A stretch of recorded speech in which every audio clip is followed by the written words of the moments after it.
Hi, hello. Welcome to my video. My name is Ben M, and I make videos about roller coasters and theme parks and travel. As of now, I have ridden 399 different roller coasters in 6 countries around the world so far. And a funny thing that roller coaster enthusiasts like me enjoy doing is ranking the roller coasters that they ride from best to worst, favorite to least favorite. And a very large chunk of discussion amongst my coaster friends consists of this coaster is better or worse than this coaster, and here's why, in my opinion. Now, I personally don't rank every roller coaster I ride. Generally speaking, I only rank around the top 10% of the coasters in my list of credits. I cannot be asked to rank stuff like Wild Mice, 40 free spin clones, SLCs, kiddie coasters, stuff like that. You know what I'm saying? I know people that rank literally every single roller coaster they ride in their list, top to bottom. I could never personally. I don't know why I would do that. At a certain point, I don't need my list to tell me if Tiger Terror at Safariland or Steel Curtain at Kennywood is the better roller coaster.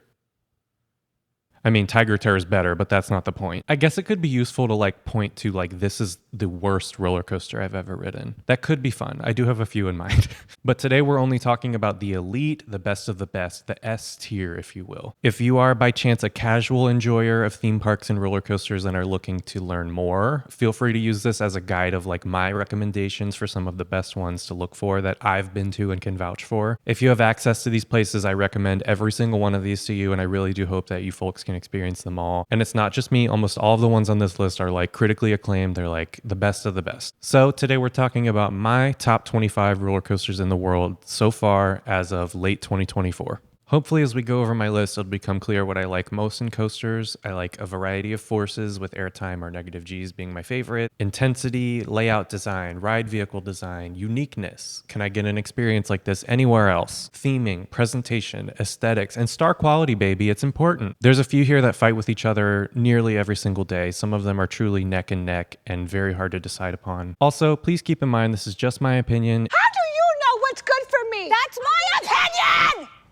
If you think something in my list is better or worse than I do, please let me know in the comments, and I'll be sure to tell my guards to let you off with just a slap on the wrist. All right, let's get into it. Starting off with number 25, we have Woden Timber Coaster at Europa-Park in Germany. This is my favorite roller coaster by GCI, Great Coasters International. It's a fast-paced and brilliant layout with so much airtime and a lot of fun and surprising lateral moments as well. You'll get shoved to the side in your seat, and it's really fun. It's also extremely smooth. I believe it uses the same premium wood track offered by GCI as Mystic Timbers and Ghost Rider. Those are also very extremely smooth rides. I also like that the station fly through that GCI does a lot isn't just straight track on this one like the other ones are, but it's a fun lateral twist instead. It's a well-themed wooden coaster as a nice bonus, and it was my favorite ride at Europa Park until this year. At the number 24 spot, we have Maverick at Cedar Point in Ohio, one of my home parks. Honestly, what is there to say about Maverick that hasn't been said over the years? This thing is beloved for a reason. It packs such a punch with extreme airtime moments. That first drop in the back rows is no joke. It has tight, whippy maneuvers and aggressive pacing. It has aged so well and pioneered a lot of design trends that I think we should be thankful for with rides like Terran, Velocicoaster, etc. It really set the stage for how good a small ride can be instead of building 300 feet plus. My only issue with Maverick is the section with the double horseshoe roll or whatever it's called. It's kind of a dud. It's really hard to believe we're nearing 17 years since Maverick's opening season. That makes me feel really old considering I've been riding it every single season since it opened. I think I have a picture here somewhere. This is me opening year on Maverick. I don't know if you can see that. It's me with my grandma's best friend, Rick. And thank God they got rid of those hard restraints and switched to the soft ones. It's much better now. Next at number 23 is Time Traveler at Silver Dollar City in Missouri. I absolutely love this ride model by Mock Rides, Extreme Spinning Coasters. I rode this after I had ridden the other one. And you can definitely tell that Time Traveler is holding back on some potential for the ride model. So first off, the spinning of the ride vehicles is dampened, so it spins a lot less in a more controlled way. Me personally, I really love spinning more because it added to the intensity and out of control, unpredictable nature of this coaster model. Most of the elements on Time Traveler are less intense, with the exceptions being the first drop out of the station. In row 8, this is an absolutely unbelievable drop. It's such a crazy sensation. And there's a very intense twisted airtime hill. Those are my favorite parts of the ride. Also, I'm always left with a feeling that there's some theming missing during the ride. It feels like they had originally planned to do more with the theming. There's a full stop that you come to on a really high elevated platform before the first launch. It just feels like they meant to do more. You kind of just sit there and It feels kind of out of place. And most of the ride area in that like valley with all the coaster track just kind of feels kind of empty. I don't know. It feels like they had planned to do more. Number 22 is Pantheon at Busch Gardens, Williamsburg in Virginia. This is the first new generation Intamin roller coaster we'll be talking about today. And Pantheon is just a very good roller coaster. I don't know what else to say. It's been talked to death at this point, and I do believe that the park is aware of it, as they have acknowledged it as a suggestion for improvement. But Pantheon is leagues behind the standard for theming and presentation that we've come to expect from Busch Gardens Williamsburg. I really do hope they add more to it one day. I do believe it would improve the experience. But you know, if you're riding Pantheon for a comfortable, forceful, and unique roller coaster, at least for the United States, you won't be disappointed. The swing launch section is amazing. It has great airtime and surprises in store for riders that are not accustomed to taking extreme maneuvers going backwards. And the drop off of the top hat in the back rows is one of the best drops out there. It is so good. So you add in a great sense of speed, a great zero-G stall, quite a bit of airtime, the best roller coaster trains on the market right now, and you've got yourself a great unthemed roller coaster to just drop in a field and like call it a day. At number 21, we have my favorite Disney Parks roller coaster, Guardians of the Galaxy Cosmic Rewind at Epcot in Walt Disney World. This was Epcot's first ever roller coaster, and it was an immediate banger. Vekoma engineered a new ride system for this with controlled spinning, and it lends itself perfectly to like a highly themed, very thrilling but comfortable ride experience with plenty of surprises. It's just such an interesting coaster, just with the spinning and twisting and turning. It's so different, but I think by far the best coaster I've ever been on. And not to mention, this is the smoothest roller coaster I've ever ridden in my life. It feels like you're gliding on a cloud. It has a lot of great indoor theming and like fun characters and audio. This ride feels like it's a party, and it's nearly impossible not to smile. Both Guardians rides are like that. They play music. It's so much fun. When my parents went to Epcot and rode Cosmic Rewind for the first time, my mom FaceTimed me on the exit walkway to tell me how much fun they had on it because we had told them it was so good. I'll always remember that. It was so much fun. My only issues with Cosmic are that some of the indoor screen effects could look better. And sometimes the audio can be kind of chaotic and hard to follow, like the dialogue between characters. I'm still not quite sure what happens during the roller coaster section of the ride because there's really fun music blaring and I'm usually focused on just dancing. Oh, and dear God, the virtual queue system. Cosmic Rewind has been open for I think over 2 years at this point, and you still can't simply get in line to ride it. You basically have to be like glued to your phone and solve riddles on your phone or pay to ride it. I hate that. I really hope that they fix this soon because I hate to imagine people going to Epcot and like not getting to ride it. That would suck so bad. Also, speaking of Disney, check out my mug. I think it's so cute. I love the monorail. I know y'all are sick of the monorail on this channel by now. Next up at number 20 is Fury 325 at Carowinds in North Carolina. And South Carolina? Which one is it mostly in? Tell me that. I don't know. This coaster consistently wins Best Steel Coaster at the yearly Golden Ticket Awards. It's pretty clear to see why for most people. It's long, it's fast, it's tall, and it's comfortable. For me, this coaster has a fantastic first half, and then it loses a ton of steam. The big drawn out helix under the first drop is terrible. I hate it. But the low to the ground lateral whip turns in the first half are fantastic at the speed you take them, and the coaster as a whole provides great floater airtime. Personally, if we're going for an unthemed thrill coaster at like a Cedar Fair park or whatever, I prefer a ride that doesn't pull its punches. And these are super comfort-oriented B&M trains with the clamshell restraint. The type of intensity I want from a coaster like this doesn't seem to be in B&M's design philosophy anymore, and that's okay. As a park guest, I'm likely in the minority when it comes to that anyway. If you want a coaster that walks the line between intensity and approachable comfort, Fury 325 is a big crowd pleaser. Unless you're a person that would like to ride in the best seat to experience Fury, which is in the front row, Carowinds has an extremely obnoxious row requesting policy on Fury, so please be prepared for that if you're visiting in the near future. We got lucky when we went. We had some ride operators that were very kind to us and let us request the front, but it was hit or miss. We had some that denied it. Just try. Be nice. Also, if you can, this ride runs amazingly on night rides. When it's hot during the summer, it runs so much better. Also, as an added bonus, at night you can't see how ugly the ride area is, like under the roller coaster.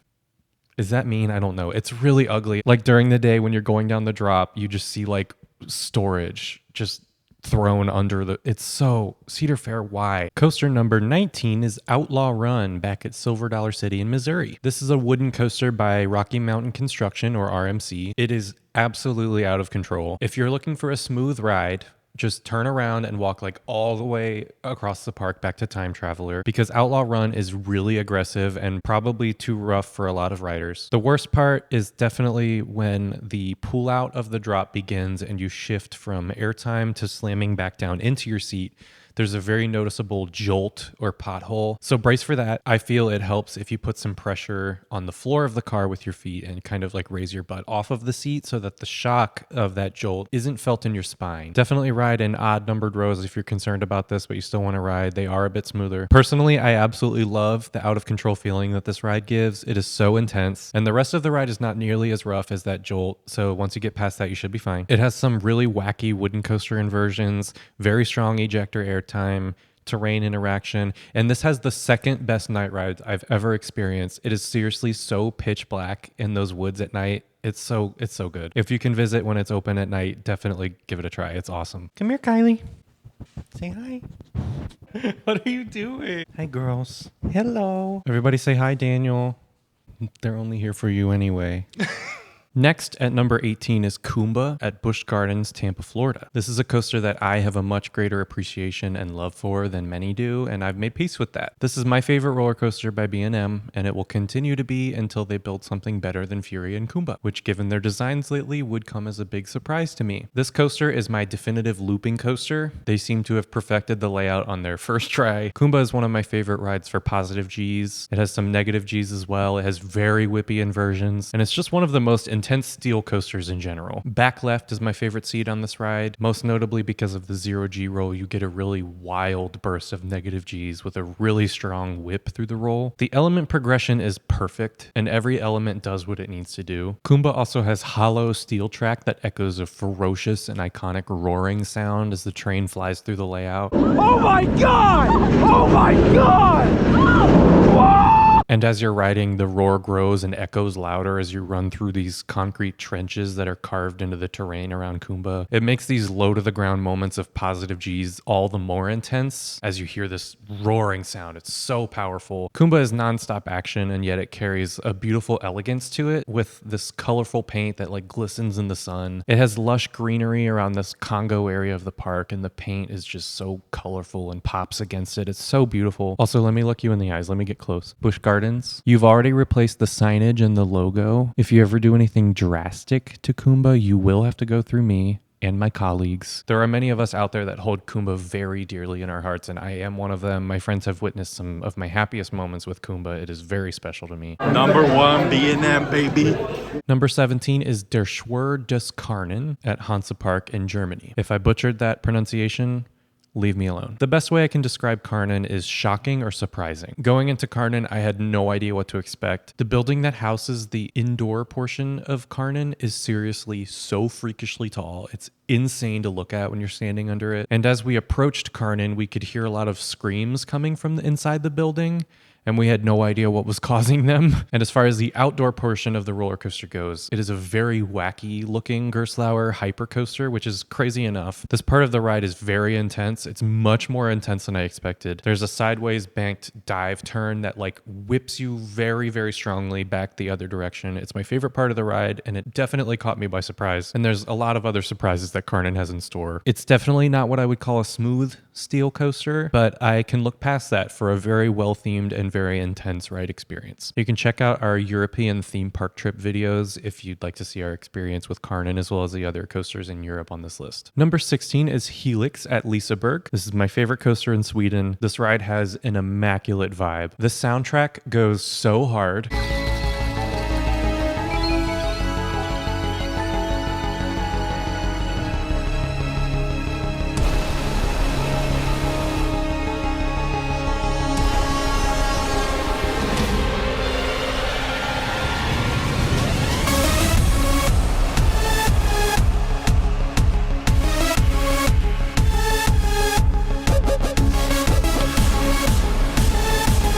And I wasn't joking in the vlog from Liseberg when I said that I listened to the soundtrack while I exercise. Getting to finally hear the soundtrack in the queue in the station was everything I had hoped for. It perfectly hyped me up for the ride experience. And Helix is a very pleasant ride overall. It's not very intense, but it provides some gorgeous views, very fun inversions, and a really, really generous amount of negative Gs. You're out of your seat a lot on Helix. The big airtime hill near the end of the ride is my favorite part. It is very strong and beautifully sustained. Yes, the launches are kind of pitiful. Like I said before, I do typically prefer rides that don't pull their punches, but with Helix, the stronger airtime, the emphasis on negative Gs, the layout full of variety of inversions and great views are what puts Helix above some others at my number 16. Next up at number 15 is Untamed at Walibi Holland in the Netherlands. This is another RMC, and this one has a fantastic layout full of variety. It's packed with airtime, and it has some great inversions. Most notably, the first double inversion after the first drop is one of the best inversions on an RMC. You're out of your seat the entire time. Overall, I would compare the force profile of Untamed most closely to Steel Vengeance if you've ridden that. Ton of airtime moments that don't push the threshold of RMC forces too hard, like say Twisted Timbers, Wildcat's Revenge, Air Force One if you've ridden those. Those forces are way stronger, but Untamed pushes it just enough to enjoy sustained moments of ejector airtime without, you know, like separating your torso from your body. A nice bonus is the train design is quite beautiful. It has these gorgeous mirror fragments that reflect the light on it, and the station's pretty nice. It's a pretty well presented ride. Walibi has been stepping up their game in this regard. Number 14 is El Toro at Six Flags Great Adventure in New Jersey. Airtime is pretty much what you ride El Toro for, and you will not be disappointed. The first drop and first two camelbacks provide fantastic sustained airtime, and then you get to take a nice breather while you maneuver through a really rough turnaround and then some really pointless dips. That's definitely this coaster's main drawbacks is this middle section, but then it sends you into one of the most violent moments on any roller coaster. It's nicknamed the Rolling Thunder Hill after the defunct wooden coaster that used to reside here. This hill just absolutely yeets you into the air so strongly, and then it sends you into an intense, low to the ground, twisty section. Definitely ride in the second or middle row of each car for the smoothest rides. This ride is quite flawed, but quite fantastic anyway. It has great forces and great airtime. I really do hope they put a lot of work into retracking this, like Liseberg has done with Balder and HANSA-PARK has done with Colossus. They've put a lot of work into it, and those are riding so much better than El Toro is recently. At the number 13 spot is Wildcat's Revenge at Hershey-Park, Pennsylvania. I don't have that much to say about this one, to be honest. It is just a really, really darn good RMC with great pacing and intensity. I really like how this one feels like it picks up speed continuously through the layout as the elements get smaller, and by the end it feels like it's genuinely going too fast. I also really appreciate Hershey-Park's 3 train setup on this one with the unload station. The operations are pretty good. I love the look of the red track with the black cross ties, but the rest of the aesthetic of this coaster is quite ugly in my opinion. I wish it looked more appealing, but like I said with El Toro, the forces on this one are so good and it's actually smooth this time. Number 12 is Conda at Walibi, Belgium. This is like a nearly perfect coaster for delivering extremely satisfying and comfortable airtime, just so much airtime. Like I said with Pantheon, these new generation Intamin trains are the best in the market, and they make airtime so freeing and so addictive and very comfortably re-rideable. Walibi Parks have really stepped up their game when it comes to coaster presentation, like I said with Untamed, and Conda is beautiful. The whole plaza is very well themed and the entrance facade is so cool. This feels like a much more refined and modern take on another Intamin mega coaster higher up on this list, but Conda is such an enjoyable airtime machine. It's just so addicting. At number 11 is Sky Rush at Hershey-Park in Pennsylvania. This was an Intamin wing-seated hypercoaster prototype. Truly, I don't know why Hershey-Park would have purchased this roller coaster. I'm just so glad that they did. Sky Rush is so very flawed, but it's flawed in ways that make the ride experience even crazier for freaks like me that enjoy rides this extreme. They have made some improvements recently with upgraded Intamin lap bars that match the ones offered on their new generation Intamin trains, like the ones on Conda and Pantheon that I've been gushing about and will continue to gush about because they're so good. The old ones were an absolutely psychotic choice, but I had so much fun with them anyway. They truly met your legs on like the weirdest contact points, and they would clamp down really tightly on your legs during the moments of extreme positive G-forces on this ride. But Skyrush also offers very extreme negative G-forces. Whoa! Wow! Woo! really, really strong airtime, and I always feel like I'm going to be launched from the train, especially on the first drop in the back row. Back row, baby. Woo! Oh! This is truly the most intense first drop in the United States. There's also very strong lateral forces on Skyrush with very little lateral support on the seat backs. So it's very easy to be thrown side to side, especially on the wing seats where you experience more intense lateral forces or like rotational whip moments. Woo! Oh yeah, man. Woo! Just very extreme forces in all directions on this very stupidly intense ride. Bringing us into the top 10 now. At number 10 is Expedition G-Force at Holiday Park in Germany. This is my favorite classic era Intamin coaster. I have such an appreciation and nostalgia for this T-bar train design. I loved them on Millennium Force and Top Thrill Dragster growing up. I love them on Balder, Goliath, Accelerator, but I love them most here on Expedition G-Force, where they really pushed the potential of ejector airtime. This is one of my favorite airtime machines out there. It is such an abundance of extremely sustained and strong and satisfying airtime. It also has moments of good positive G's, lateral whip on the drop and twisted airtime hill. It has a great sense of speed. This is a coaster that has really stood the test of time and really deserves the acclaim it's gotten for over 20 years. G-Force has a bit of the same problem as El Toro with some duds in the middle section of the ride, just not nearly to the same extent. If you made me choose my favorite first drop ever, it would be between Expedition G-Force or Skyrush or Time Traveler. I'd have to think about that one, but G-Force's drop in the back row is amazing. Next at number 9 is Fly at Phantasialand in Germany. I believe this is the best themed roller coaster I've ever ridden. The Rookburg area of the park, which houses Fly, is an absolute masterclass in designing a themed area that is perfectly integrated with its signature ride. From the moment you enter Rookburg to queuing for Fly, to riding it, to exiting it, and eventually exiting Rookburg, you're immersed in a cohesive experience. Vekoma engineered a flawless new ride system for this, and the way that they've used this setup for Fly, without giving any spoilers, it's absolutely amazing. And because this is a new generation Vekoma, the ride hardware is very high quality. It's the most comfortable seating position on any flying coaster, and it rides so smoothly. Rookburg becomes your beautifully detailed setting during the outdoor portion of the ride experience. And it is truly surreal. It feels like you're flying through a dream. It also has some surprisingly forceful moments and delivers very unique airtime pops for a flying coaster. These trains are very long, and I feel that the back rows get pulled through the elements in a way that paces and flows a lot better than the front of the train, but there is a much stronger airtime pop in the front of the train that is very tempting and worth experiencing. I would try both if you can. Number 8 is just a very short walk away. It's Terran at Phantasialand in Germany. Terran is another example of what Phantasialand does best, which is these dense, immersively themed areas with a world-class signature ride intertwined around you and inviting you to just explore this fantasy and experience these vertical, explorable levels of the land to the fullest. This Klugheim area of the park has gorgeously detailed, mysterious Viking theming, and it holds Terran as the star attraction. You're surrounded by this massive knot of twisted Intamin steel and trains being launched every few seconds by these extremely loud LSMs. I love this sound.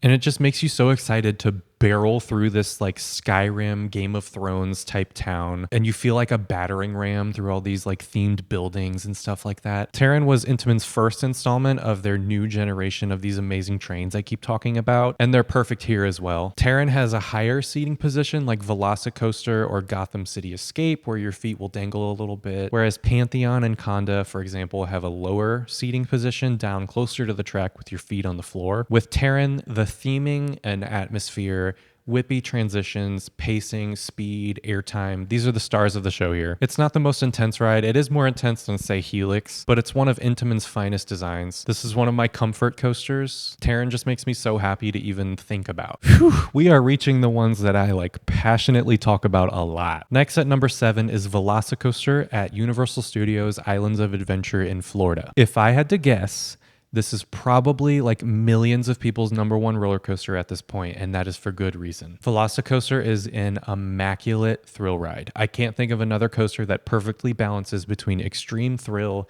and crowd comfort in a way like VelociCoaster does, which when you're looking at an Orlando theme park with such high attendance and focus on thrills and theming as Universal Studios, it's just exactly what they needed, and they did amazingly. The forces are fantastic. The layout is fantastic. The inversions are absolutely amazing. The pacing is amazing. The trains are the best in the market for thrill and comfort, like I keep saying. The theming is great. The operations are great. The finale is debatably the best ending to a roller coaster. You can go on and on and on and on. As an enthusiast and fan, it's my opinion that VelociCoaster is the most successful new roller coaster attraction of the 2020s decade so far. I think it's fair to say that other parks see the success of VelociCoaster and they want to create rides with this much star power. Number 6 is Intimidator 305, or Project 305 as it's currently titled, and soon to be called Panthurian or Pantherian.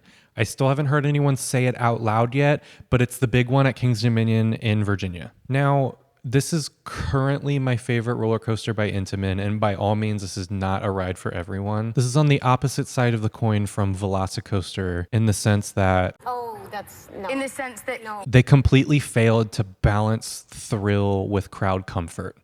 But that's why I love it. This is the most knockout, intense, hardcore steel coaster I've ever ridden, and I cannot get enough of it. It never has a line when I'm there, so I just ride it as many times as possible over and over, and it physically takes such a toll on me, but it's an unbelievable coaster if you like intense forces. It is such a crazy decision for a giga coaster over 300 feet tall to drop you into a prolonged low-to-the-ground layout at blistering speeds with punishing positive G-forces, breakneck pacing, snappy transitions, lateral whips, negative Gs. It's crazy. Night rides are especially disorienting and intense on this. The whole coaster is in a big, empty, unlit field in the back of the park. The old NASCAR theme never did anything for me.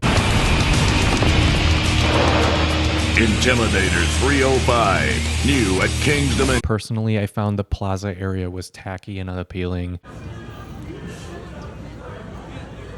The paint job was looking absolutely busted, and as of right now as Project 305, the ride looks worse than ever, but hopefully that's soon to change. It was just announced that it'll be repainted orange and black, and it's already looking better as they start working on it. And it was announced that the theme will be Panthurian, this temple to the jungle cat where you board this mysterious divine mechanical figure that will simulate the power of prowling through the jungle as a jungle cat. And it sounds great. I mean, I think it fits the roller coaster better than NASCAR ever did. 305, new at Kings Dominion. I mean, the first thing you do on the coaster is turn right, and as far as I know, I don't think you ever turn right in NASCAR. I don't know. I'm gay. And most importantly, it's going to be integrated into the jungle expedition area of the park. Hopefully, this will be a big improvement because the coaster itself is good enough for me to have it ranked at number 6 among all of these world-class roller coasters, even with all of its flaws. It's just so intense and so good. The forces are such an experience, but if you don't like forces, maybe just ignore this one.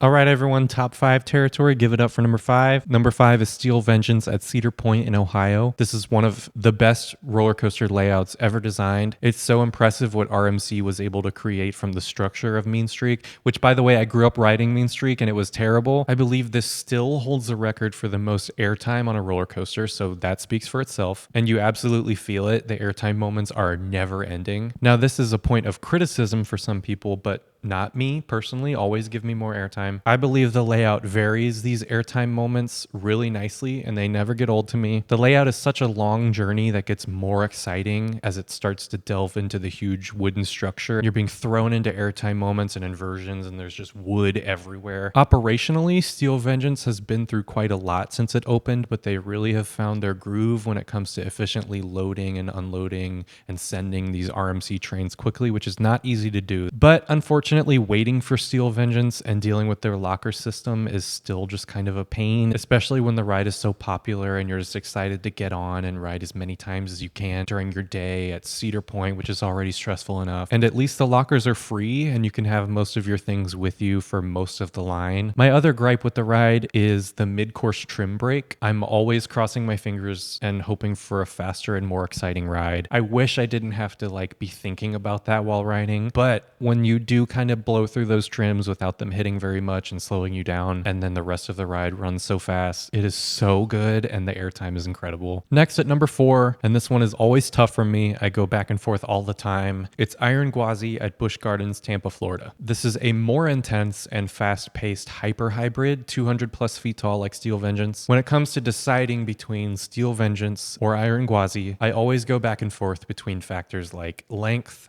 quantity of elements, quality of elements, force strength, speed, pacing, trim brake, operations, intensity. The two coasters have a give and take for all of these factors, but ultimately what's putting Gwazi in the lead for me recently is the added intensity and the lack of the trim brake. On a bad day, Gwazi can be very underwhelming and feel like just any other RMC, but on a good day, Gwazi has a really substantial warm-up throughout the day, and it just absolutely flies and runs really ferociously throughout the whole layout. And when you don't have a mid-course trim brake to worry about like Steel Vengeance, it's really, really satisfying to just blaze through the layout without worrying about a slowdown. Almost every single element on this ride has negative Gs that throw you out of the seat. And the wave turn, which I think is over the station, is one of my favorite airtime moments on any roller coaster and one of the best elements on any roller coaster, period. What the It is such a crazy sensation to be literally thrown from the seat completely 90 degrees sideways. Now, when it comes to operations, Gwazi is absolutely lacking. It has infamously slow dispatches, but I've found luck with opportunities to marathon Gwazi and have ridden it 21 times in one day before, and I wouldn't even think about attempting that with Steel Vengeance. I don't even know if that would be possible. Anyway, I love Gwazi so much. It is such a powerhouse, and it's currently my favorite coaster by RMC. Taking the bronze medal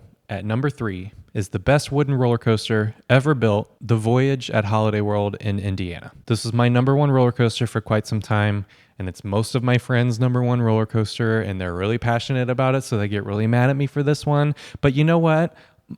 My list, my rules. This is the second longest wooden coaster in the world, but it does a whole hell of a lot more with its track length than the longest wooden coaster in the world does. I'm sorry, Kings Island fans, be mad at me. I don't care. I'm right. As far as wooden coasters go, this is easily the most intense one I've ridden, up there with El Toro. This layout is so brilliantly designed, using the terrain to its advantage to play with pacing and speed. You build speed with your massive first drop to traverse airtime moments while traveling up the hill. And then at the top of the hill, you go through an intense, twisty spaghetti bowl section with tighter elements. And this kind of gives the illusion that you haven't lost much speed because you still feel really fast. You reach a mid-course block break, put a pin in that. And then from there, you barrel all the way back down the hill and you gain more speed through all the twists and airtime moments. Throughout the layout, you also dip through 8 tunnels, and these are very dark and loud and exciting. The riders in the track are just screaming and echoing back at you. Voyage is a very loud coaster, and I love that. It adds to the intensity of the experience for me. One of these tunnels, the one right after the mid-course break, That's half the ride! has a triple down, which is 3 drops with pops of airtime, entirely enclosed in a tunnel, and it is an absolutely mind-blowing moment. Voyage is a very maintenance-intensive ride for Holiday World, and they take amazing care of it. I'm very impressed with the work that they commit to putting into this ride. It runs pretty smoothly each season as they work on different sections of track to keep it as smooth as they can, and if you've been riding it for a long time, you'll find different parts of the ride being the rough parts over the years. With the exception of the bottom of the triple down, there's been a slam pothole thing that's been there for years, and it is really intense. I hope they fix it soon. And of course, you can't talk about Voyage without talking about Hollywood Nights. There's only a few nights each year where you can ride Voyage in its absolute peak form, which is at night and ideally with the mid-course trim brake turned completely off. This is the best night ride experience in the entire world, and there really is no contest. You have so much speed on the return run back down the hill where you gain all your speed back in the pitch dark, and it is just pure carnage. That's the only word I can use to explain it. It is so insanely intense. It's absolutely not a ride for everyone. I always have bruises on my legs afterwards. And like I said, this experience is only attainable a few nights a year. Luckily, I've been a regular of this event and have done it a lot, but this does unfortunately make normal Voyage during the daytime with the trims on a lot less impactful for me. The Voyage has such a passionate and energetic fan base, and I'm really happy to be a part of it, especially at Hollywood Nights. The energy is So good. And I was lucky enough to get to do an early morning maintenance tour of the voyage and climb the lift hill at Hollywood Nights in 2022. So that was really special. At number 2, the silver medal goes to the Ride to Happiness at Plopsaland de Pan in Belgium. The best spinning coaster ever built so far. Do not look at my hair. This one sat at my number 1 spot for about a year, and it was really hard for me to ever bump it down to number 2 because it's so unbelievably good. When it comes to variety in a coaster, I don't know if it gets any better than this. Every single ride is different, and experiencing every element with a different rotation is so interesting, and it makes you just want to ride more and more and more. And when you can ride this over 20 times in a day like we did with no line, it's a dream. You get to experience a different ride every single time. You really feel strong forces in every single direction. Positive G's, negative G's, really, really strong airtime moments. Lateral G's, forward G's. You feel yourself being shoved forward or backward in your seat, all in different combinations depending on your rotation that ride. All of this intensity with an incredible onboard soundtrack to pump you up.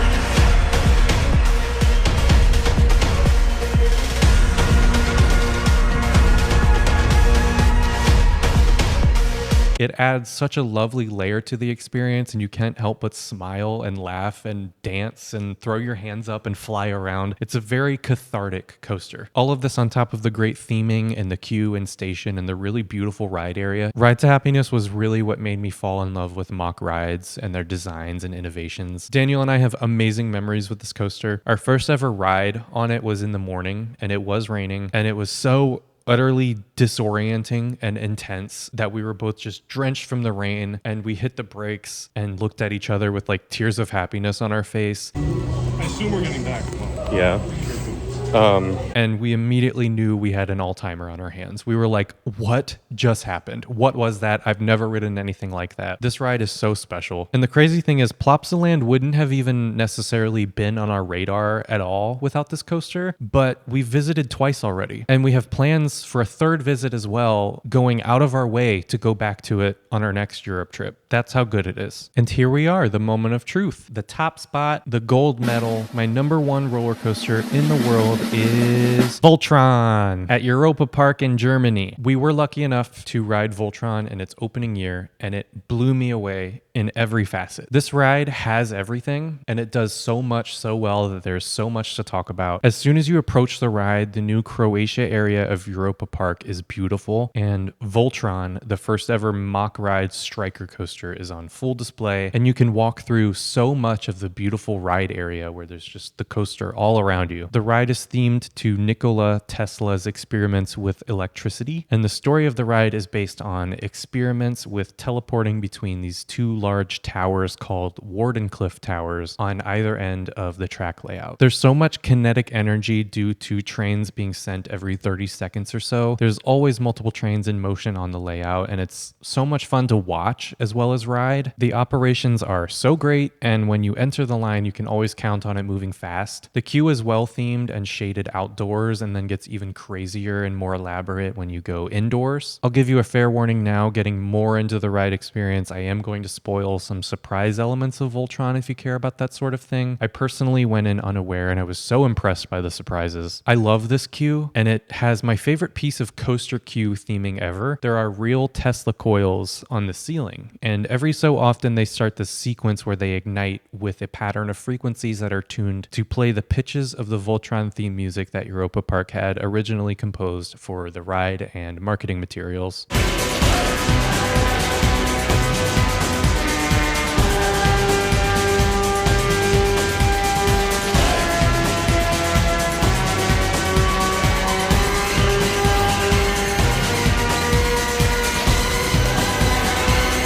It's really loud and show-stopping, and everyone in the queue building stops in their tracks and watches. And multiple times we rode, everyone clapped and applauded afterwards. It's amazing. It's like a show during the queue. On either side of the queue building, there are large moving shutters that close and open as trains are electrified to return to the station at the end of the ride, or leave the station at the beginning of the ride, where you also catch a glimpse of a surprise track element that I'll get to in a second. When you reach the station, you board your train on a moving platform that ensures ensures that trains are getting sent efficiently. These hold 4 riders per row, 2 in the center and 2 on wing seats that are totally exposed out on the side of the track. These seats and lap bars are extremely comfortable and very freeing. Right after dispatching, you go through a little dark ride section where an animatronic Nikola Tesla tells you something in German, probably about the teleportation experience you're about to go through. I don't know what he's saying, but he's cool. I love him. You come to a stop on a platform where you hear your theme music and the track begins to rise and drop and bounce and vibrate.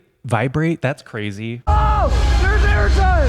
Oh! That's crazy. What the heck? I looked at Daniel and I was like, is this vibrating? And before you can even really process that your train just vibrated on a like bounce track, you hit a very punchy magnetic launch up a beyond vertical inversion out of the first tower. It's such a unique sensation and there's really crazy hang time at the top. And then from here, you go through a brilliantly designed layout with fantastic pacing, a variety of extreme and intense forces, whippy inversions, launches, a turntable, a backwards launch, and an abundance of very, very satisfying and strong ejector airtime. And everything is so heightened on the wing seats, especially any lateral or rotational forces throughout any inversions. And you feel so much more exposed on these like really extreme airtime moments. It's such a unique ride. It's so innovative. It's so intense. It's so well themed and it's so impressive in all of my favorite facets of roller coasters. It checks every single box. In all of our rides on Voltron, there was only one train that rode less smoothly than the others. And from what I've heard, this is an issue that Mock Rides has been actively addressing and fixing on the Voltron trains. And it's definitely working because the rest of the trains that we rode were smooth and felt like the brand new coaster that it is. I love that the Mock family uses their resources to give Europa-Park the best of what they've got. Voltron is the perfect crown jewel, standout, world-class attraction to add to such a wonderful park like Europa-Park. And we will be going back for many years to come. All right, that's it. Thanks for hearing me out if you're still here. I think this will be fun for me to look back on in a year or so with updated thoughts and opinions. It's always fun to see how things like that change over time. Let me know in the comments your thoughts on any of these coasters if you've ridden them, and please go ride them if you can. If you haven't, and if you have access to them, please go ride them and let me know what you think. I would love to hear. Like this video and subscribe to my channel if you want. I'd love to have you along as I keep making roller coaster and theme park and travel videos. See you next time. Oh my God, my webcam just did the balloon. What? Okay, see you next time.